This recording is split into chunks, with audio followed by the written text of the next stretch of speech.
Did we retreat from our ideal of independence? Did we surrender to the will and whims of imperial power? The answer is clear. We did not and never will. As you have all witnessed, my country has within the span of less than a year twice been subjected to brutal and unlawful aggression by the United States and Israel. The attacks on my people have been justified with false claims that run counter to the informed assessments of the International Atomic Energy Agency and even America's own intelligence community.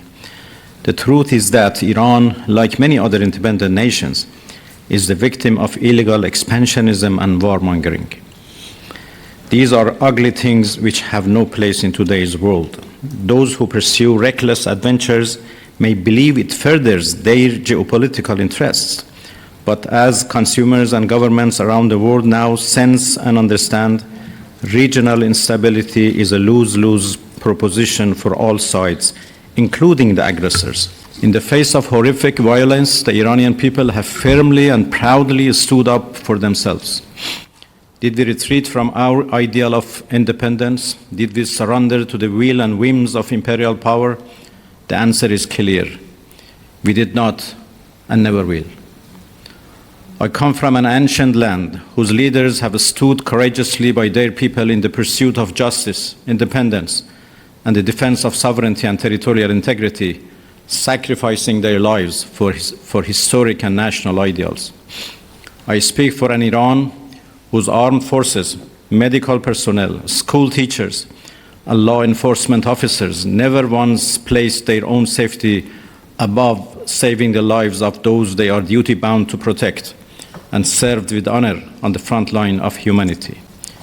I speak for a people which, under horrific bombardment, chose to stand firm, for the mothers of Minab who did not bend under the grief of losing their children, for young people who refused to let the dust of war erase their bright futures, and for a nation that, despite all pressures, continue to believe in a free, stable, and just world. By now, it ought to be clear that Iran is unbreakable and only emerges stronger and more united when under pressure.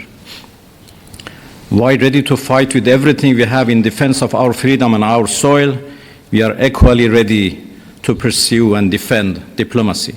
As I have repeatedly stated, there is no such thing as a military solution to anything related to Iran. We Iranians never bow to any pressure or threat, but we reciprocate the language of respect. As much as our powerful armed forces remain ready to exact devastating retribution on foreign aggressors, my people are peace-loving and do not seek war. We are not aggressor in this sordid situation, but the aggrieved. Over the past year, I have had the honor of participating in 2 BRICS conferences to convey the government of Iran's conviction that this platform symbolizes the emergence of a new global order, an order in which the global south is a primary architect of the world's future. What was once a lofty aspiration is now a reality, but it is a fragile reality. Imperial power in decline wants to turn back the clock and is desperately lashing out on its way down. This all matters to the BRICS Plus group of countries because the battle Iran has fought is in defense of all of us, of the new world that we are building together. Our brave soldiers have given their lives to resist Western hegemony and the sense of impunity that the US believes it is entitled to.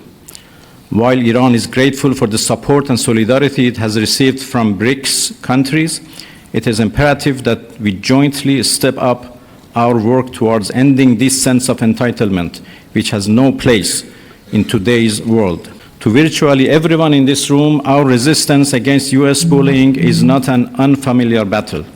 So many of us encounter slight variations of the same repugnant coercion. It is high time for us to jointly step up and work towards making clear that those practices belong in the dustbin of history. Today, our nations are closer to one another than ever before, and we cannot ignore the common and dangerous challenge we all face. History has shown that empires in decline will stop at nothing to arrest their inevitable fates.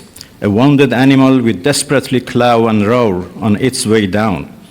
The putting away of all pretenses is apparent in the horrors that the West has shamelessly underwritten or outright pursued in the global South, whether in Asia or Africa or Latin America. What was once framed as unthinkable and decidedly shameful is now either overlooked or openly embarrassed in Western capitals, i.e. horrific genocide, shocking violations of the sovereignty of nations, and outright state piracy on the high seas.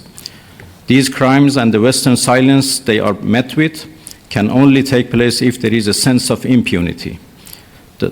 That false sense of entitlement must be shattered by all of us. Iran, therefore, calls upon BRICS member states and all responsible members of the international community to explicitly condemn violations of international law by the United States and Israel, including their illegal aggression against Iran, a member of BRICS, prevent the politicization of international institutions, and take concrete action to halt warmongering and to bring an end to the impunity of those who violate the UN Charter. We believe that BRICS can and must become one of the principal pillars in shaping a more just, balanced, and humane global order, an order in which might can never make right. Nations which stand up for their dignity and independence may endure hardship, but they will never be defeated.